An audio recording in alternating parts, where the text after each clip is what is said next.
찬양 성부 성자 성령 삼위일체신께 영생 무궁하게 가세 영광을 돌리세 영광을 돌리세. 찬송하리로다. 주 이스라엘의 하나님이여 그 백성을 돌아보사 속량하시며 우리를 위하여 구원의 뿔을 그 종 다윗의 집에 일으키셨으니 이것은 주께서 예로부터 거룩한 선지자의 입으로 말씀하신 바와 같이 우리 원수에게서와 우리를 미워하는 모든 자의 손에서 구원하시는 구원이라.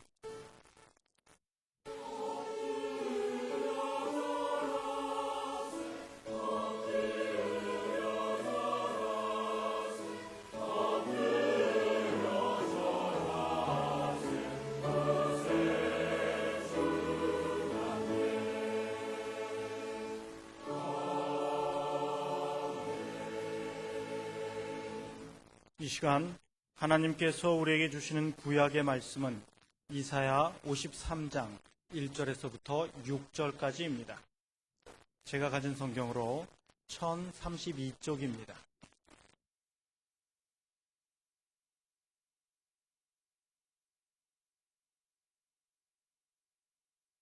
우리의 전한 것을 누가 믿었느뇨?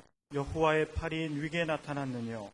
그는 주 앞에서 자라나기를 연한 순 같고 마른 땅에서 나온 줄기 같아서 고운 모양도 없고 풍채도 없은즉 우리의 보기에 흠모할 만한 아름다운 것이 없도다. 그는 멸시를 받아서 사람에게 실어 버린 바 되었으며 간고를 많이 겪었으며 질고를 아는 자라. 마치 사람들에게 얼굴을 가리우고 보지 않음을 받는 자 같아서 멸시를 당하였고 우리도 그를 귀히 여기지 아니하였도다. 그는 실로 우리의 질고를 지고 우리의 슬픔을 당하였거늘 우리는 생각하기를 그는 징벌을 받아서 하나님에게 맞으며 고난을 당한다 하였노라. 그가 찔림은 우리의 허물을 인하며 그가 상함은 우리의 죄악을 인함이라. 그가 징계를 받음으로 우리가 평화를 누리고 그가 채찍에 맞음으로 우리가 나음을 입었도다. 우리는 다 양 같아서 그릇 행하여 각기 제 길로 갔거늘 여호와께서는 우리 무리의 죄악을 그에게 담당시키셨도다. 아멘.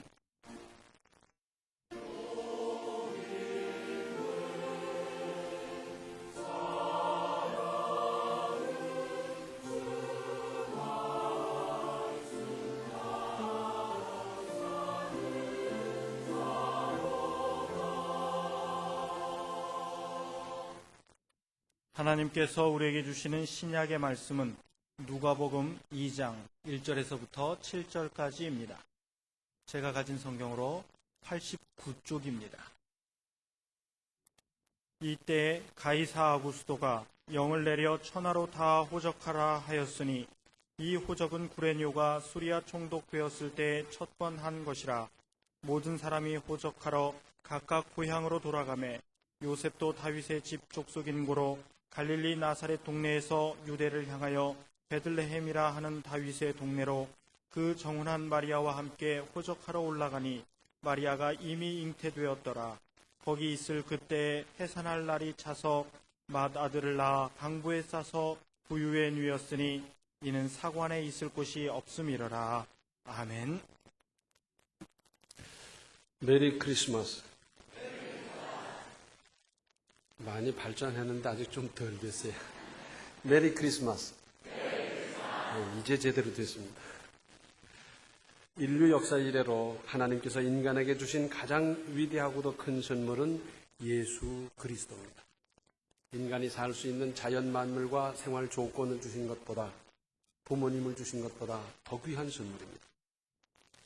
선물이란 뜻은 값없이 주신 하나님의 은혜라는 의미이고, 이러한 정신에서 성탄절에는 평소에 존경하고 은혜 입은 분들에게 선물을 드리는 관습으로 옛날부터 이렇게 내려왔습니다. 영원히 멸망마다 마땅한 죄인들에게 구원의 은혜를 주시려고 죄 없으신 그래서 하늘 보좌에 계셔서 영광만 받으셔야 할 외아들을 죄인을 위해서 죄인의 모습으로 이 땅에 보내주신 하나님의 사랑은 사실은 사랑이란 표현이 턱없이 부족합니다. 은혜, 하나님의 깊고 깊으신 넓고 넓으신 한없는 은혜라는 표현밖에 우리의 언어로서 우리의 필설로서 더 이상 표현할 길이 없습니다. 그런데 예수께서는 오늘의 구약 본문 1절로 3절 우리의 전한 것을 누가 믿었느뇨 여호와의 팔이 네게 나타났느뇨 그는 주 앞에서 자라나기를 연한 순 같고 마른 땅에서 나온 줄기 같아서 고운 모양도 없고 풍채도 없은즉 우리의 보기에 흠모할 만한 아름다운 것이 없도다. 그는 멸시를 받아서 사람에게 실어 버린 바 되었으며 간고를 많이 겪었으며 질고를 아는 자라 마치 사람들에게 얼굴을 가리우고 보지 않음을 받는 자 같아서 멸시를 당하였고 우리도 그를 귀히 여기지 아니하였도다. 그러니까 오실 메시아 예수님을 미리 알려주셨습니다.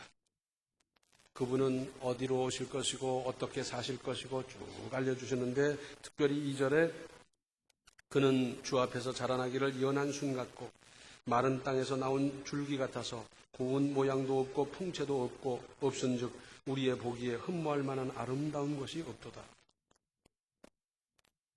예수님은 평범하다 못해 다소 허술한 모습으로 오실 것이라고 했습니다. 성경에서 여러 번 강조하면서 우리가 지녀야 할 안목은 사람을 외모로 판단하지 말라 하는 겁니다. 그런데 왜 이 말씀이 기록이 됐겠습니까? 많은 사람들이 사람을 외모로 판단하거든요. 그래서 그의 인물을 보고 그의 옷차림을 보고 그의 학벌을 보고 그러면서 사람을 평가하고 판단하는 거예요. 그런데 그게 아니라는 겁니다. 외모로 판단해서 제대로 판단을 할 수 있습니까? 그것 때문에 실수를 많이 했음에도 불구하고 여전히 외모로 판단하는 겁니다. 그래서 대단한 천사쯤 되는 줄 알았는데 나중에 알고 봤더니 그 사람이 사기꾼인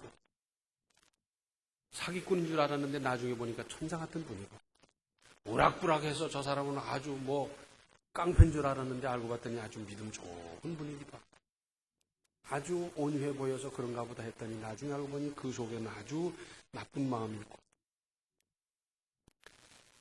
사람뿐이겠습니까? 어떤 사물을 판단할 때도 겉으로 나타나는 것만으로는 제대로 파악할 수 없는 것이고 어떤 사건도 보이지 않게 깊이 숨겨진 핵심을 파악할 것을 일러주는 겁니다. 이러한 전제를 생각하면 메시아 곧 구세주는 백마를 타고 번쩍거리는 투구를 쓴 채로 기골이 장대한 모습으로 나타나지 않을 것을 능히 짐작할 수 있어야 했습니다. 미리 알려주셨습니다. 그런데 유대인들이 그렇게도 오랫동안 학수고대했던 메시아가 이 땅에 왔으나 사람들은 몰랐습니다. 몰라봤습니다. 아니 하나님을 모독한다고까지 했으니 세상에 이런 불경이 어디 있겠습니까? 사실은 3년 동안이나 예수님과 동고동락하면서 예수님의 육성 말씀을 가장 가까이에서 들었고 온갖 기적을 바로 눈앞에서 목격하였던 예수님의 제자들까지도 예수님에 대해서 확실하고도 깊이 알지 못했더랬습니다. 예수께서 부활승천하시고 성령이 강림하셨을 때 그 성령을 받은 사도들 특히 베드로가 뜨겁게 증거했을 때 역시 성령의 감동으로 깨달은 사람들이 절규했습니다. 군중심리에 들떠서 죽여라 그랬고 마치 그 사람을 죽이는 것이 하나님 앞에 잘하는 것이나 되는 걸로 생각하면서 막 야단법석했더랬는데 깨닫고 봤더니 그분이 메시아. 사람을 죽이면 살인자로서 죽임을 당하게 돼 있는데 보통 사람도 아니라 메시아 그분을 죽였습니다. 이 죄값을 어떡합니까? 이걸 어떻게 할 수가 없어서 그때 이 사람들은 오직 한 가지 어찌할꼬 이 말밖에 못했어요. 이 죄값을 도대체 어떻게 하면 좋겠느냐 쩔쩔매고 있었어요. 그런데 그들은 그야말로 몰라서 그랬다는 이유가 다소 이해되는 부분이 없지 않지만 오늘 성령 시대를 살고 있는 우리는 이 모든 되어진 일을 알 만큼 알고 배울 만큼 배웠어요. 그때 이렇게 해서 사람들은 실수했고, 이렇게 해서 몰라봐서 이런 죄를 졌고, 이런 걸 다 알고 배웠어요. 그래서 우리는 똑같은 일을 해도 얘기가 달라져요. 모르고 한 사람은 죄가 가볍지만 알면서 범했다 그러면 죄가 무겁지 않습니까? 우리가 할 일은 예수님에 대해서 먼저 내가 정한 내 길, 내 생각을 버리고 주님을 따를 일입니다. 하늘 보좌를 버리고 이 땅에 오셔서 몸 버려 피 흘려 우리를 구원해 주신 그분입니다.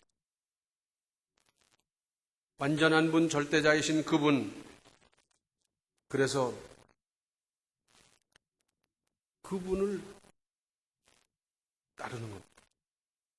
내 생각, 내 계획, 내 모든 것 다 정해져 있다 하더라도 그분의 뜻인지 아닌지 판단해 봐서 그분의 뜻이 아니라고 하면 어떤 좋은 계획도 포기하고 주님을 따르는 것. 이게 믿음입니다. 우리는 흔히 주님을 따른다고 하면서 사실은 제멋대로 하고 그리고는 나를 도와달라고 하나님 앞에 떼를 쓰고 있지 않은지 잘 생각할 일이고요. 또 주님이 사셨던 그 모든 걸음을 살펴서 주님을 본받는 겁니다. 주님을 믿는다고 하면서 그분을 따른다고 하면서 그분을 본받지 않는다면 이게 무슨 믿음이겠어요? 그분의 생각, 그분의 삶, 그분의 헌신, 봉사, 열정, 믿음 이 모든 것을 우리는 하나하나 본받아 살아야 하고요. 또 주님의 말씀에 바로 순종할 일입니다. 믿음은 순종이고 교회는 순종을 가르치는 학교, 순종을 배우는 학교라고 우리는 알고 있는데도 불구하고 그렇게 순종했습니까? 제 마음에 맞으면 순종하는 마음으로 한다 그러고 제 마음에 안 맞으면 온갖 핑계 대고 지금까지 그렇게 살아오지 않았습니까? 아닙니다. 이건 믿음이 아닙니다. 내 생각과 달라도 주님의 뜻이라면 순종하는 것, 이것이 믿음이고 여기에 역사가 있습니다. 또 그 주님으로 말미암아 하나님께 기도하며 사십시오. 우리는 그 전에 하나님께 나올 수가 없었어요. 왜? 죄가 가로막혀 있어서 하나님께 나가지도 못하고 하나님께 기도하지도 못하고 기도했다 하더라도 전달이 되질 않았더랬어요. 그런데 이제는 예수 그리스도의 십자가로 다리가 놓여졌어요. 그래서 그 예수 그리스도의 십자가라는 그 길을 통해서 우리는 하나님께 기도할 수 있고 음성을 들을 수 있고 가르침을 받을 수 있고 인도를 받을 수 있는 특권에 들어갔습니다. 그래서 우리는 예수 그리스도의 이름으로 하나님께 기도하고 하나님께 아뢰고 하나님과 의논하고 하나님께 여쭤보고 그러면서 사는 겁니다. 부족한 인간이 완전한 그분의 지혜를 얻는다면 그분의 가르침대로 산다면 그분의 안내를 받으며 산다면 인생은 얼마나 능률적으로 살 수 있겠습니까? 또 우리에게는 주님을 증거할 사명이 주어졌습니다. 이 기쁜 소식을 모르는 많은 사람들은 아직도 구원을 못 받고 있고 제 방식대로 사는 것이 다인 줄 알고 그래서 결국은 멸망을 향해서 가고 있지 않습니까? 언제까지 내버려 두겠어요? 나만 구원받는 것이 아니라 구원받은 나로 말미암아 우리 주변이 구원받는 이 역사를 우리는 이루어야 되지 않겠습니까? 반면에 예수께서 세상에 오셨을 때 극소수의 사람만이 알았습니다. 동방박사. 이분들은 이방인 학자로서 세상과 사람과 역사와 자연을 연구하던 사람들인데 먼 곳에서부터 별을 따라 찾아와서 대단한 예물까지 드렸습니다. 당시에는 여행을 하는 것 자체가 모험이었고 도둑대를 만나고 살인강도 만나고 그러잖아요. 거기다가 그 비싼 예물을 가지고 먼 곳에서부터 찾아왔다는 것 자체가 이렇게 큰 모험일 수 없어요. 그런데 이분들은 별을 보고 별의 안내를 받아 찾아와서는 대단한 예물을 드렸습니다. 학자들에 의하면 예수님께서 태어나신 이후에 남자 어린이는 죄 죽여라 그랬잖아요. 그때 예수님은 애굽으로 피난을 갔는데 거기서 이 동방박사가 드린 그 예물로 말미암아 상당한 기간 생활할 수 있었더라 하는 겁니다. 또 베들레헴에서 양을 치던 지극히 평범한 사람들에게 알려주셨습니다. 그 많은 사람 다 제쳐두고 이 평범한 양치기 목자들에게 왜 알려주셨겠습니까? 아마도 이들은 당시를 살던 어떤 사람들보다 심령이 순수하고 깨끗했던 것 같습니다. 메시아가 오셨다는 이 소식을 술집에 가서 알려주겠습니까? 사람들이 화투 치는 데 갔다가 알려주겠습니까? 그럴 수는 없지 않습니까? 그래서 추측컨대 아마도 이들은 당시를 살던 어떤 사람들보다 심령이 순수하고 깨끗했던 것 같습니다. 그리고 누가복음 2장 21절 이하를 보면 예수께서 생후 8일 만에 전례를 행하려고 성전에 가셨을 때 시므온과 안나가 예수님을 알아보았습니다. 이들은 메시아 배웁기를 간절히 사모하여 기도하며 기대하고 있었던 사람들입니다. 예수님은 간절히 사모하여 기도하며 기대하는 사람에게 오시고 보이시고 은혜를 베푸십니다. 그래서 예수님을 사모하고 기대하며 기도하십시오.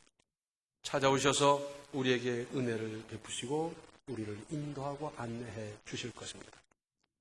성경을 연구하는 학자도 바리새인도 사두개인도 아니었습니다. 시므온과 안나같이 예수님을 배웠고 감사하며 응답을 이루시기 바랍니다.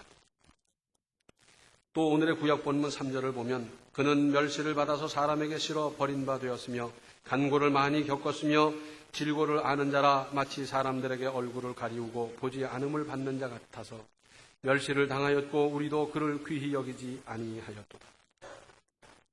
예수님 이 땅에 오신 것 자체가 고생인데 이 땅에 사시면서 그 생 자체가 고생이셨어요. 경험 안 한 것이 뭐가 있습니까? 고생 많이 하셨어요. 또 히브리서 4장 15절 16절을 보면 이런 말씀이 있습니다. 우리에게 있는 대제사장은 우리의 연약함을 체휼하지 아니하는 자가 아니요 모든 일에 우리와 한결같이 시험을 받은 자로 돼 죄는 없으십니다. 그러므로 우리가 긍휼하심을 받고 때를 따라 돕는 은혜를 얻기 위하여 은혜의 보좌 앞에 담대히 나아갈 것입니다.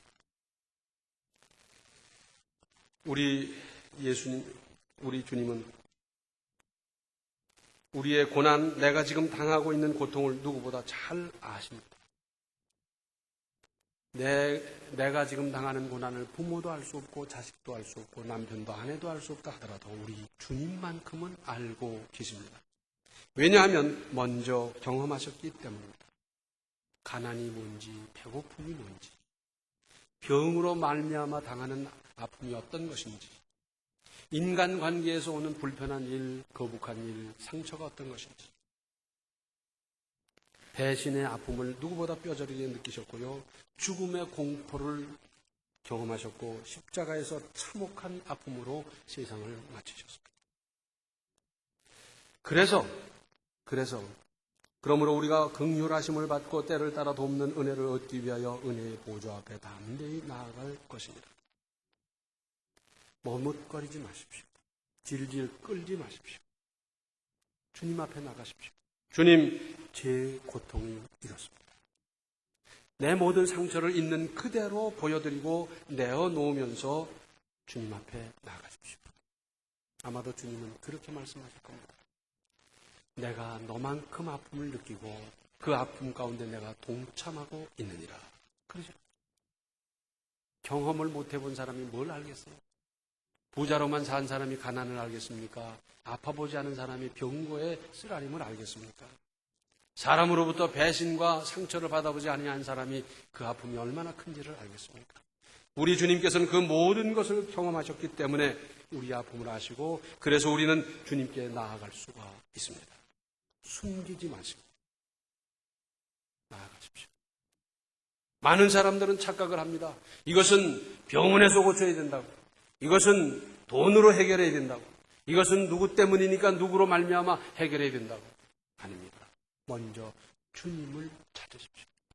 주님 앞에 나오십시오.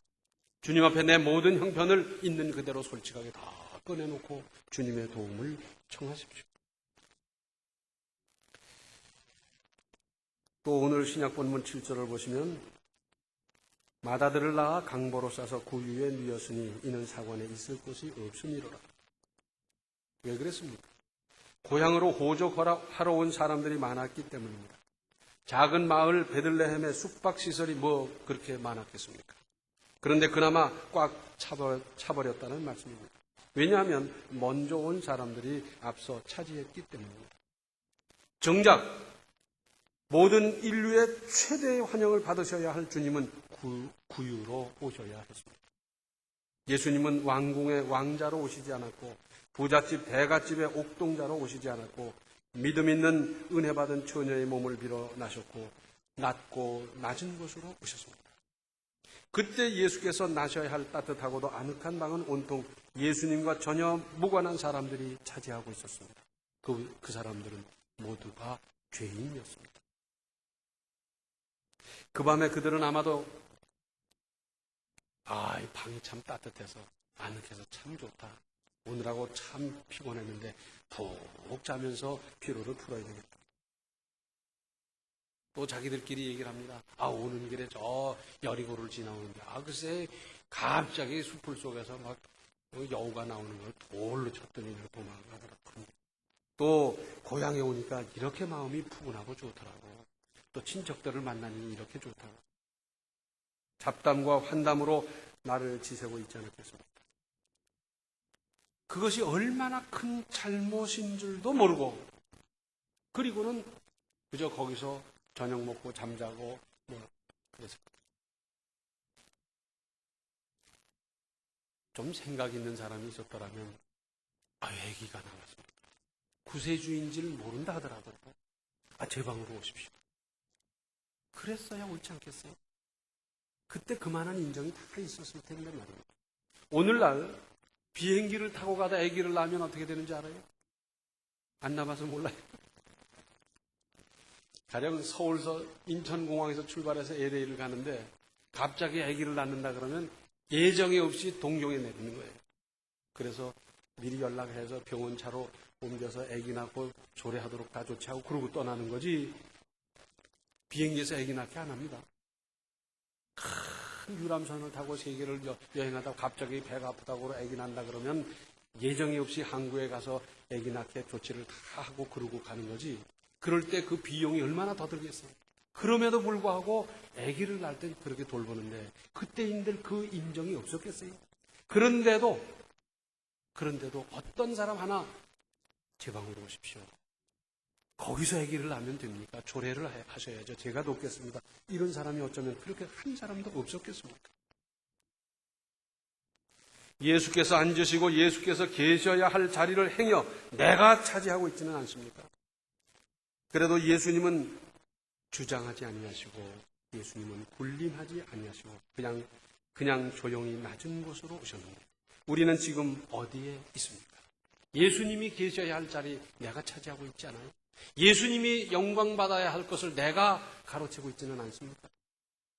사도행전 12장 23절을 보면 헤롯이 영광을 하나님께 돌리지 아니하는 고로 주의 사자가 곧 친히 충이 먹어 죽으니라.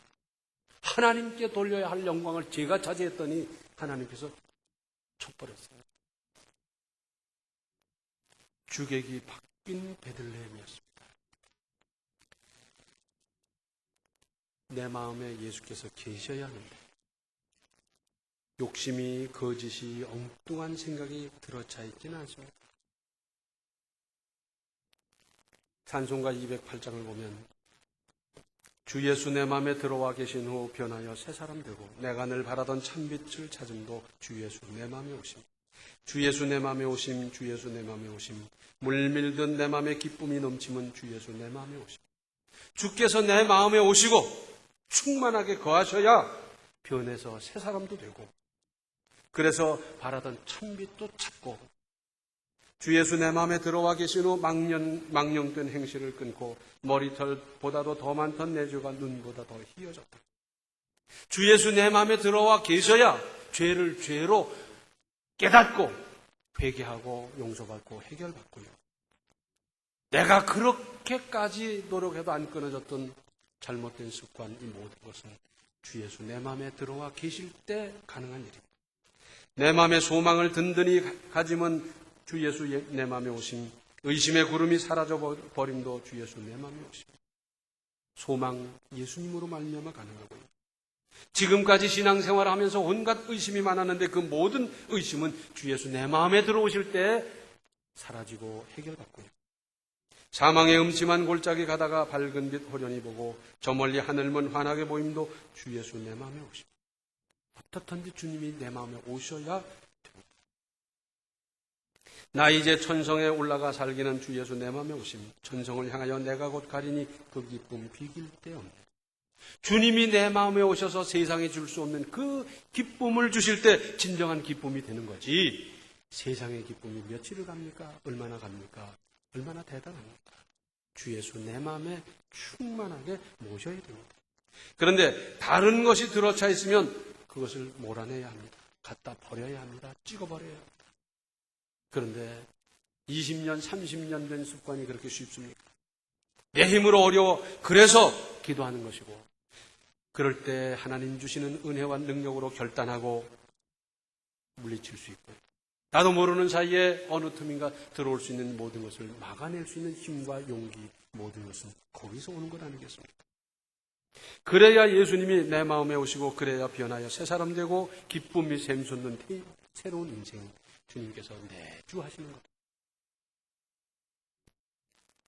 어떤 할머니가 딸내서 살고 계세요.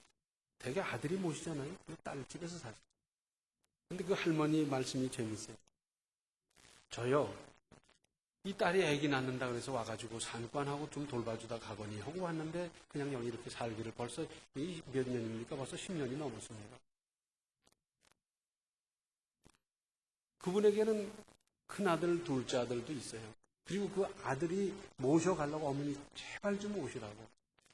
내가 맞은데 어머니 안 모시면 내 체면은 뭐가 됩니까? 제가 편하게 해드릴게요. 오세요. 둘째는 뭐랬는지 아세요? 어머니 저하고 제일 친했더랬지 않습니까? 어머니 제가 편하게 해드리고 참 모실게요. 우리 집에 오세요. 우리 집에 방 이렇게 마련해 놨습니다. 그러면서 오시라던데 안 가는 거예요. 왜 안 가겠어요? 거기보다 편하거든. 안 가시는 거예요. 거기 계셔서 아기를 길러주시고 살림을 돌봐주시고 하는데 그 수고를, 그 사랑을 그 사위가 알아주는 거예요. 아유, 어머니 참 수고하십니다. 감사합니다. 어머니 계셔서 이렇게 돌봐주시니까 우리 집사람도 직장생활도 하고요. 이렇고 이렇습니다. 하고 그 수고를 알아주고 돌봐드리고 그리고 잘 봉양하고 그러는데 가만히 보니 며느리가 해주는 것보다 더 좋거든. 사위가 그렇게 알아주거든. 그러니까 안 가는 거예요. 여기서 만약에 사위가 눈빛만 탁 해도 왜 있겠어요? 가지. 내가 뭐 있을 곳이 없나 진짜 뭐 큰아들 있겠다, 둘째 아들 있겠다, 에라 모르겠다 간다. 그러면 손해는 누가 봐요? 이 집에서 보는 거예요. 그래가지고 얼마나 대접을 잘하는지 몰라요. 우리 장모님 하면서 대접을 하고. 그러니까 거기 계속해서 내년에는 갈까, 추석 지나면 갈까, 뭐 이러다가 살기를 아마 그 할머니 거기서 나중에 이제 세상 마칠 것 같아요. 우리 주님 내 마음에 오셔서 편히 계시다. 오래 계시더라. 하나님께서 주시는 인류 역사 일의 최대의 선물인 주님을 맞이하고 가슴에 내 집에 충만하도록 모시고 주님과 더불어 주님의 인도를 받는 새로운 인생을 이제부터 시작하십시오. 기도하시겠습니다. 은혜로우신 아버지 하나님, 저희들 순종한다고 했고 그러나 순종 못했고요. 주님 모신다고 했지만 3분의 1도 못 모시고 5분의 1도 못 모시고 내 뜻대로 내 생각대로 내 교만으로 꽉 차 있던 우리의 가슴, 이제는 주님으로 충만하게 채울 수 있게 하시고 주님께서 길이길이 거하실 수 있도록 저희들이 모든 준비를 갖추게 하여 주시옵소서. 그래서 주님 주시는 은혜로 기쁨으로 감사로 주님의 안내와 보호를 받으며 사는 새로운 인생 이제 출발할 수 있게 하여 주시옵소서. 예수님의 이름 받들어 간절히 기도하옵나이다. 아멘. 하늘 보좌를 버리고 낮고 천한 인간의 세계로 구원하러 오신 주님을 늘 생각하십시오. 지금은 생명의 주 예수 그리스도의 은혜와 하나님 우리 아버지의 극진하신 사랑과 성령의 감화, 감동, 충만, 교통하심이 주님을 마음에 내 인생에 내 가정에 충만히 모시며 살기로 작정하는 모든 성도들 머리 위에 이제로부터 영원토록 함께 계시기를 간절히 축원하옵나이다. 아멘.